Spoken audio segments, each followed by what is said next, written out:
again. We turn now to yesterday's primaries in a number of states, and we're going to get a live report out of Texas in just a moment. There are some new developments there.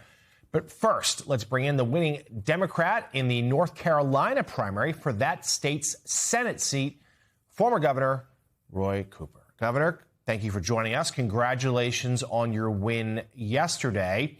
North Carolina, of course, identified by many in the party as a real pickup opportunity to this point in the campaign. And we're a long way between now and November. What are the issues that are resonating with those in your state? It's family economics right now, Jonathan. I'm running because of that parent who is struggling to afford groceries for her children. I'm running for that patient who is struggling with health care costs because of the One Big Beautiful Bill. I'm running for farmers who are having to deal with these oppressive tariffs, paying more for equipment and seeing their bottom line evaporate. I think it's critical that we pay attention to what's happening right here at home and focus on working families. And I'm hearing that all over North Carolina. I want to warn people, though, that in this race, I've gotten the nomination and people are feeling pretty good right now. But I want to let people know that a Democrat has not been elected to the U.S. Senate from North Carolina since 2008. And we've only elected 2 Democrats in our state in almost 40 years to the U.S. Senate. So this will be a tough battle. It is likely to be the most expensive campaign in U.S. Senate history. It's a seat that we need to win for those very working people. It's time for us to elect a senator who's for everyday people and not the big corporations and the billionaires that we're seeing from my opponent, Michael Whatley, and his other D.C. insider friends who are constantly looking out for themselves and those who already have a lot. So, Governor, North Carolina, of course, a significant military state, a number of bases there in your state. I've had the pleasure of being on a few of them. Now that war has erupted in the Middle East, this attack on Iran, what is the sense there from North Carolinian families who now may be sending sons and daughters into harm's way? Do they feel like this is a justified conflict?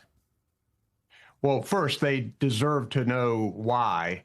I'm deeply grateful for their service and mourn the losses that we have already experienced. And I'm grateful that they have been successful in eliminating leaders and damaging weapons of an evil and oppressive regime. But this administration owes them and the people of North Carolina and our country on why we're doing this and what comes next. There must be an exit strategy here. We cannot afford another forever war, particularly when we do not know what the consequences are. We've heard 4 or 5 reasons why this is done. Many of them are conflicting. So it's important, I think, that this administration explain what is happening and how we're going to get out of this, because we need to focus on here at home. This is what this administration promised. This is what my opponent, Michael Whatley, has promised. We're going to focus here at home, yet that focus has disappeared. This president promised he was going to fix everything for consumers with their rising cost on day one. They haven't done it. In fact, they've made it worse. I hope people can join our campaign. Go to roycooper.com, sign up, find out what we're doing here, because we've got to take this U.S. Senate seat for the people of North Carolina and our country. So, Governor, Senator Thom Tillis, leaving the Senate, Republican from your state, certainly tore into Homeland Security Secretary Kristi Noem yesterday. Talk to us, if you will, about your views on Secretary Noem's job performance, but also the ICE operations we've seen across the country. North Carolina has been bandied about as a potential place where agents may go in the future. What sort of check would you want to provide on the administration's efforts?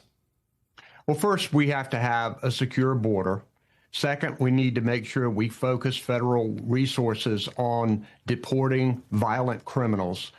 But we need ICE agents to abide by the same rules and constitutional requirements that state and local law enforcement have to follow. And when you're going in and disrupting schools and businesses and separating families and sweeping up people just because of what they look like, often including American citizens and people who are here otherwise legally, that's not the way to do things. It's wrong in and of itself, but also then you're losing focus on what the people really want you to do, which is to find the violent criminals who are here illegally and make sure that they are deported. And I think they are failing in that job, and they need to step up, do it the right way, and concentrate their efforts in making sure we deport these violent criminals. All right. The Democratic nominee for U.S. Senate in the great state of North Carolina, former Governor Roy Cooper. Governor, thank you for joining us this morning. Congrats again.